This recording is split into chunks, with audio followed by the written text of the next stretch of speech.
Welcome to the Painless Wholesaling Podcast, Investors Thrive Nation. Right now, I have some amazing guests with me today. We got Evo and Annie, the owners of Batch. And today we're going to dive into their start, how they got going in Batch. So I'm excited to interview them.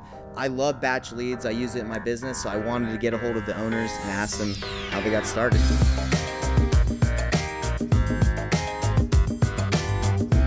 Let's talk about the beginning. Like, how did you guys get started, I guess, in real estate? So, honestly, I've asked myself that question, kind of what got me originally interested in just in real estate in general. And it just probably goes back into just reading some books. I remember reading, Robert Kiyosaki's famous book a long time ago. That was in 2006 or 7 at the time. I was still in high school. And then I started getting my real estate license before I was 18. So I started the classes in 17 and I took the test right when I turned 18. And it wasn't until about a year afterwards that I ended up deciding to buy a fix and flip property with one of my best friends at the time. And I never had interest in actually pursuing real estate from an agent perspective. Just not what I wanted to do. And we bought a property right at the downturn.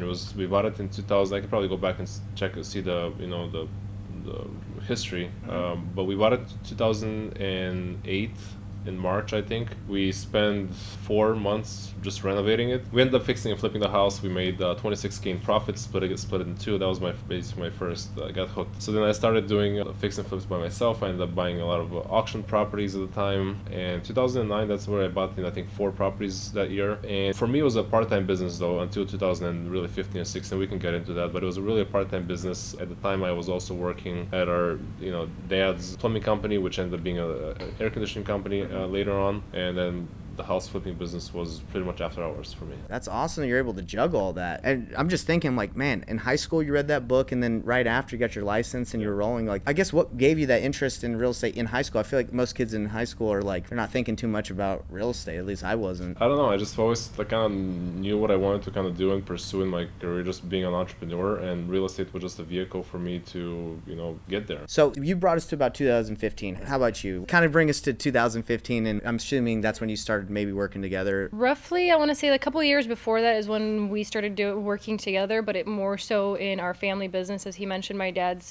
plumbing company that then went into an AC company that then transitioned into a construction company. So Evo and my dad were head of pretty much the construction company. And when we say construction company, like, don't think multiple, like, it's 3 people pretty much in the back end, me, Evo, and my dad. And then we had like 3 employees. And then at that point, I started getting a kind of an interest in real estate because, you have Boy Genius over here being your role model. So having him as a role model, we started looking at doing fix and flips. We did, I think, 1 together, and then we started doing that separately. So I did my fix and flip, he did his, and we were still doing the construction company. But I felt like at that point we were doing a part-time construction company. We were focused more on like our individual efforts. And at one point, I think we realized that our combined effort will go a lot farther if we work together. We can hammer out a lot more properties. I think the first year of working together, I want to say we did about 30 fix and flips. So it was a large operation at that time for us, right? It's 2 people running 30 flips in a year. It was a lot, right? It was a big learning curve as well. How were you finding most of the deals? 30 is quite a bit to find. Wholesalers, MLS, cash offers for a lot of them, but majority wholesales. And it was at one point that he brought up on like a HUD statement. And he's like, what is this assignment fee? And I'm like, I don't know. It's just like random like title fees, escrow fees. No one knows these fees, right? So then he called the title company asking what that is. And he found a Thanksgiving Black Friday promotion for a Sean Terry seminar. It was 2 for $99. So then we went to our first event that got us introduced into wholesaling, what that world looked like, what that meant. There we met a good amount of people that we still are very closely connected to. Yeah, Brandon one of them, yeah. He's actually who introduced us to our current business partner, Jesse Burrell. And that's actually how I know Batch as well, as through Brandon, because I was coming down for a podcast for Steve Trang, and he introduced me to Steve. And then Steve, whenever you go on his podcast, he gives you a bunch of people to reach out to. So I just reached out to Jesse. We met at the old office, talked to Alex and Kyle, and I've been working with you guys ever since. So crazy how networking can get people to like new levels, right? So now you started meeting through Sean Terry's course. Do you feel like you picked up like how to wholesale like immediately? Did it take some time? Did you start wholesaling deals, or were you just like, what happened at that point? So we're in the seminar. He's like, oh, okay, I can do this. And he knew that one of his friends was looking for a property. And he's like, oh, I just had the deal sold to me. So he forwards it with a 5K markup.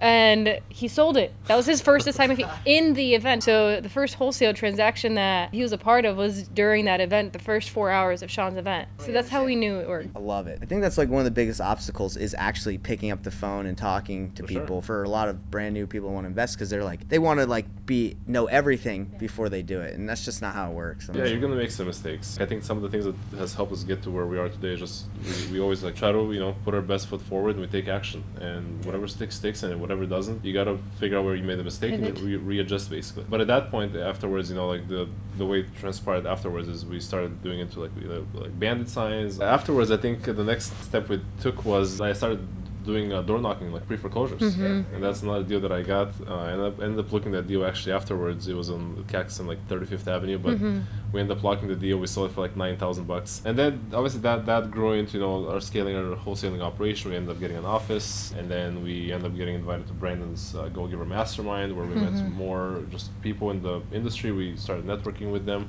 Jesse was one of those people, and that's where I reached out to him saying, hey, like Brandon asked me to reach out to you, see if I can help you in any ways, like maybe with something with systems or processes. And he's like, well, I can probably help you with some sales kind of oriented stuff. So we just started kind of helping each other, and that transpired into basically us merging a lot of our wholesale operations, because at the end of the day, I was like, a lot of times I was I was organizing our like list and marketing efforts, and then I had to help him do the same. So it was just it was a split effort, double the effort basically. Wow. Yeah. So we ended up merging a lot of our operation, and that's basically how we partnered. In the name Batch Leads, it just clicked for everybody. Like, how did that come about? The name was Batch Lead Stacker actually, because we were stacking leads. That was the original kind of like mini version of what Batch Leads is today. The first name, obviously, Batch Skip Tracing came first. From then it was like, okay, so how do we keep the same like momentum we have with Batch Skip Tracing? Because everyone knew us for the data, the quality of our data. So we're like, how do we now market this new product to still have that batch presence, right? So if they know us for our data here, they're going to understand that we're valuable in this sector that we're trying to grow in. And in the beginning, I don't think we had skip tracing integrated in Batch Leads. So we're like, okay, so we'll just kind of batch something so that people know and we can still have like our Batch B, right? It's still going to be under that batch umbrella. So that's kind of how we're like, okay, so what can we do? And Batch Lead Stacker came up, and that was too difficult for marketing purposes. It was too long. So we're like, okay, so what do? We renamed that a couple months later to Batch Leads, and that's pretty much it. Damn, that's an amazing story, because you're saying you didn't even think about it, like building the business of like Batch Leads, right? It just happened. What was your biggest mistake, or maybe a side product that didn't work? Because I think people, they love to hear like the highlight reels, right? They want to see what succeeds, but they also, I think people like to hear like what didn't work and what did you overcome? We ended up creating a lot of different so we had like an SMS platform at the time, like a long time ago. This was in 2018, probably early 19. Yeah, 2018, I think it was. It was really like an SMS platform that I bought a source code of some kind of platform. First of all, I tried to actually automate an SMS platform for our own kind of internal needs, and we were using, I shouldn't say the company's name, it was like a big telecommunications company that we were using, and we created this script that runs and automates a lot of stuff on top of it, and that got shut down in probably 3 days. The idea didn't work. Then we ended up basically utilizing another like white label of another kind of like a bigger telecommunications company. That didn't work, from a lot of marketing. There was a lot of issues with support and just in general, and it just didn't work. Like even we had like a different even name at the time for a lot of these things. We had real estate lists that we tried launching. That didn't really we were going to be coaches because we were thinking should we go into like coaching, because we've kind of gotten a lot of experiences along the way. Should we kind of go into coaching? We spent a bunch of money on that as well, just doing a lot of courses. That never launched, by the way. It was a quick decision to shut it down. Do you kind of feel like maybe you make a mistake like on focusing on one thing? When you pick one thing, you're like, man, we should have focused on that as you go through that path? Like the way I see it, and even like I can relate that to a lot of how like the products are built nowadays, not just in our company, but generally how like software products are built. It's more of the agile methodology, where instead of like the opposite of the agile is just a waterfall method where you spend years of creating this perfect software, as an example, and then it releases. And that's what happened out there like with a lot of the Microsoft in the early 2000s, where they spend I don't know 5, 6, 7, 8 years just building a perfect software, and when it launched it was just a complete failure. Whereas nowadays, from a lot of the way software companies iterate and create products is more on agile. Hey, I'm gonna basically create a prototype MVP of the product that I'm trying to build. I'll get a lot of feedback and I'll just keep adding features basically, but every 2 weeks, the idea is that every 2 weeks, this is just more product, just around how products are built, but every 2 weeks you're releasing like some updates to the product. And the idea is that you're just constantly improving. Are you focused solely on like working with real estate investors, or is it venturing off into other industries as well now? Because I know every industry needs data. Yeah, we're doing a lot today to be able to support other industries, and we do have even today. It's going to support multiple industries. Now this is where it goes into how many industries it's going to support. What's your outlook on data? Do you feel like in the future there's going to be more data and it's going to be more easily to like get more information, or do you think it's going to get restricted somehow? Data is the new gold. Data is the most expensive resource in the world basically at this point. And you see obviously with everything happening with the AI, the generative AI, all of the stuff, it all feeds, data's fed into that machine. So it's just going to get more and more prevalent in our lives. Now, as far as a lot of restrictions, yeah, there's going to be more restrictions, but the amount of data that gets bought and sold and utilized across the world is going to be enormous. That's interesting. I'm curious as like for data, like you guys are focused in the United States, right? Are you looking into maybe getting into like Canada or other countries so people can maybe use that data to like wholesale or buy properties there? Maybe eventually, but that's really the focus that we're trying to. There's just so much more opportunity even in the US for us. I've been asked, even I remember even a few years ago, it's like, hey, can you have the same type of data and for wholesalers in the UK as an example that people ask me, and like maybe one day. For us, there's a lot more opportunity in the US and just being focused. And again, like you mentioned, there's different verticals that we have to go into and that we can go into. I just find it very interesting data, right? Or because everybody is on the device now, right? So that's like attention is the new gold, right? The more attention you can have, whether people are on social media or anything, like that's where they're gathering their data. I think it's amazing that you've gone into this product because real estate is amazing, right? It's always going to be there, but data, I'm excited for you in your company because it's just going to grow and grow and grow. Yeah, data is going to eventually get, a lot of the data is going to get, commoditized, and, we're looking into a lot of different areas as far as how do we basically create first-party data insights that nobody else could have. So, for instance,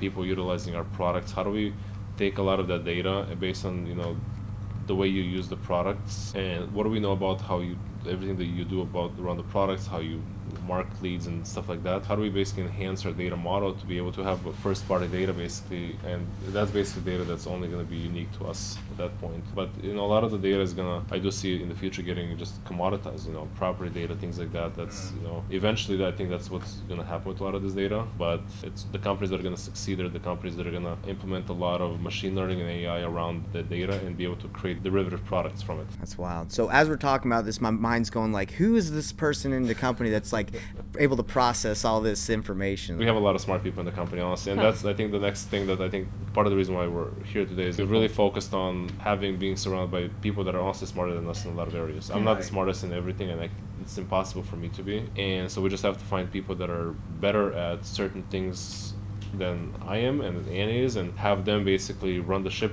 in that department. So I do want to ask this. So you build a company, you know that OKRs, all these goals are extremely important. Do you feel like you could do it without setting goals and it could just happen? Or do you think it's like necessary in order to grow to like have, like plan it out, like go for objectives, like plan out how you're going to achieve it? I don't think it's possible. I don't think it's possible for an individual running their own operation if they don't know where they're going, they don't know what they're striving to, right? Like it goes back to like that shiny object, like, oh, this looks great, let's do this today, let's do that tomorrow. We all have like daily things that come up in our lives that, whether work or professional, right, that you're just like, okay, I'll just focus on this problem, I'll solve it, and then I'll move on to doing whatever. But no, like you have like that one thing that we're all driving to. As an organization, like we're all focused on achieving this one thing, whatever that one thing is, and like we're all driven to do that. When someone comes in your office and they're like, hey, can you do this? Like, no, like that's not part of my OKRs, right? It's not part of my objectives. Like you have to say no to some things, personally and professionally, to be able to reach there. It's like, I forget the saying, but it's like, if you don't know your destination, are you gonna get there? Yeah, exactly. I really appreciate learning about your journey, because I think it should give everybody that's listening to this like excitement or energy to be like, hey, I can do this too, right? Because you've sat here and just said, hey, it's not like I was given this business or it was perfect. You're saying, hey, we figured it out and we're continuing to figure it out. So this has been inspiring. Go out there. If you're brand new, go make a phone call, take action, and one day you could be sitting here with Ivo and Annie. Talk to you guys later.